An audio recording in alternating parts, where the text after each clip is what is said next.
هناك تحت أعماق ذاك السجن الكبير المعروف باسم كوريا الشمالية تتوارى عن الأنظار أخطر أسلحة الزعيم المجنون التي تهدد الكوكب بأكمله. غواصة الحوت القاتل سنايبو سي، منصة عائمة محملة برؤوس نووية موجهة صوب الولايات المتحدة، وتنتظر إشارة المجنون لتمحو أهدافها في دقائق قليلة.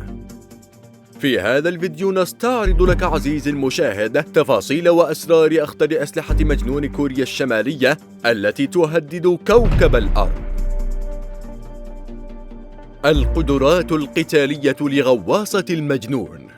كشفت الأقمار الصناعية الغربية صوراً تطابقت مع تقارير استخبارية لجارتها الجنوبية عن الغواصة الأحدث والأضخم في أسطول البحرية لجيش الزعيم كيم جونغ أون. كوريا الشمالية التي تعيش في عزلة دولية تامة وعلاقات سلبية مع معظم القوى العالمية، لا تمتلك قاذفات استراتيجية بعيدة المدى ولا طائرات حربية متطورة، وتعرضها لأي هجوم يستهدف غرف القيادة العليا أو منصات إطلاق الصواريخ سوف يعطل قدراتها النووية ويجعلها دولة هزيلة يمكن اجتياحها بواسطة فرق عسكرية أمريكية خلال سويعات. هذا السيناريو لن يحصل، وحتى لو أنه كان ضمن حسابات الولايات المتحدة أو غيرها فقد تم رميه في سلة المهملات بعد أن أبحرت غواصة الحوت القاتل سنايبو سي حاملة صواريخها النووية في مخابئ في أعماق البحار والمحيطات لمهمة واحدة فقط، مهمة تنفيذ ضربة انتقامية. غواصة بطول 78 متر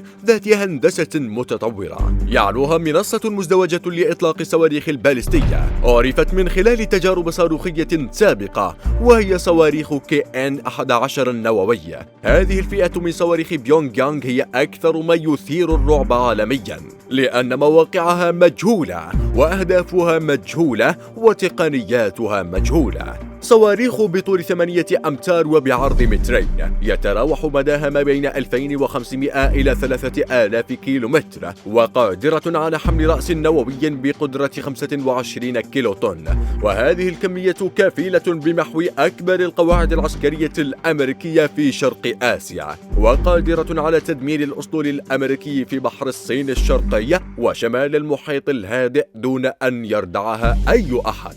خطورة غواصة سنايبو الحديثة ليست بحمولتها فقط من الصواريخ النووية، إنما في لحاق كوريا الشمالية بركب القوى البحرية العظمى كالولايات المتحدة وبريطانيا وألمانيا وفرنسا وروسيا والصين والهند، منافس عنيد وعنيف يسعى لفرض سطوته على حساب الكبار. الشكل الخارجي والمواصفات العامة.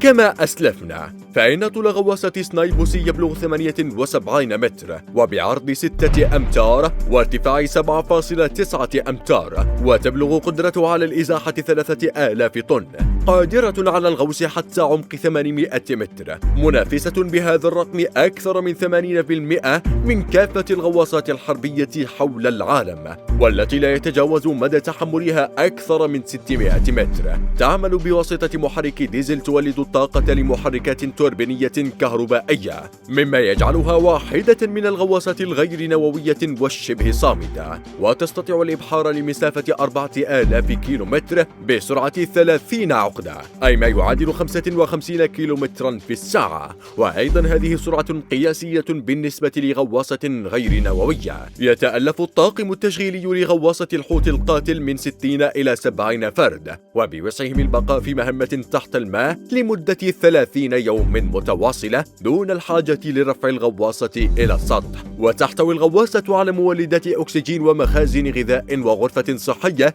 لتوفير الرعاية الطبية في حالات الطوارئ. مجمع قتالي عائم. تمتلك الغواصة الكورية نظام رادار من طراز MRB-25 سنوب 3 الروسي القادر على مسح المياه وسطح المياه في دائرة يبلغ نصف قطرها 120 كيلومتر وحتى عمق 1000 متر، مما يعطيها أفضلية في كشف الأهداف المعادية وتحديد خيار المواجهة أو الانسحاب قبل أن يتم رصدها، إضافة إلى مجموعة من أجهزة الاستشعار الصوتي بمجموع 12 سونارا موزعين على هيكل الغواصة الغواصة، توفر لها دقة عالية في استكشاف الأعماق وتساعد في الغوص الآمن، كما تمتلك رادارا سلبيا بمقدوره تشتيت رادارات العدو وكشف موقعها، ونظام الإنذار المبكر الذي يكشف أي مقذوفات تهدد سلامة الغواصة، بالإضافة لأنظمة الملاحة المستقلة والاتصال الراديوي، وأنظمة تتبع مسار الصواريخ والمقذوفات التي تطلقها الغواصة منذ لحظة إطلاقها وحتى وصولها إلى وجهتها، إضافة لأنظمة الأرصاد الجوية وتتبع حركة الملاحة في المحيط. المميزات والعيوب.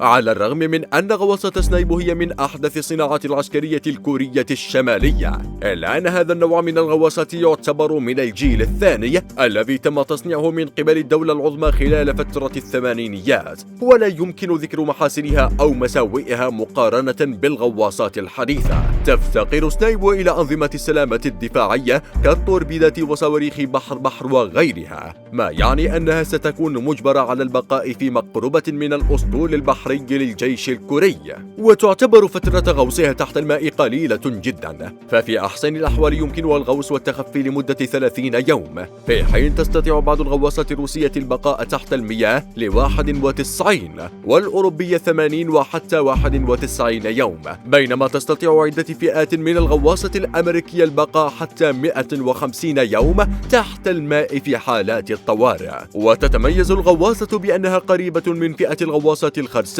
ولو أنها لا تعمل بالوقود النووي، حيث تم تصميم محركات الديزل لتعمل بضجيج قليل للغاية ومكتوم داخل هيكل الغواصة، بينما تتكفل المحركات الكهربائية بتدوير عنفات ومراوح الدفع والإزاحة على غرار الغواصة التي تعمل بالوقود النووي. بالنسبة لكوريا الشمالية، تعتبر الغواصة ميزة عسكرية فريدة من نوعها، على اعتبار أنها أول منصة لإطلاق الصواريخ النووية من خارج الأراضي الكورية. تتميز الغواصة أيضا بتصميم هندسي عصري يقلل من ضغط الماء على الهيكل الخارجي ويوزعه بشكل متساوي، مما يمنحها عمرا افتراضيا أطول. أسطول المجنون البحري.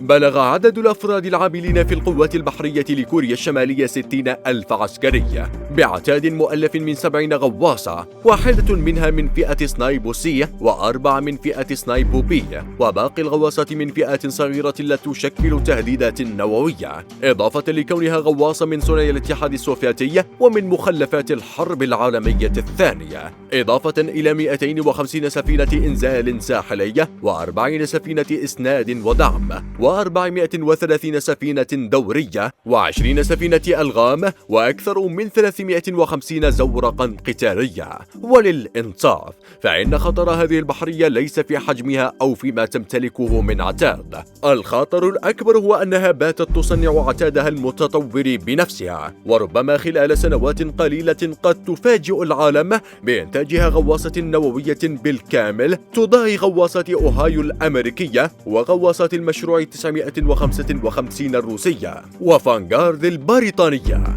وأنت عزيز المشاهد، ما رأيك بغواصة الحوت القاتل؟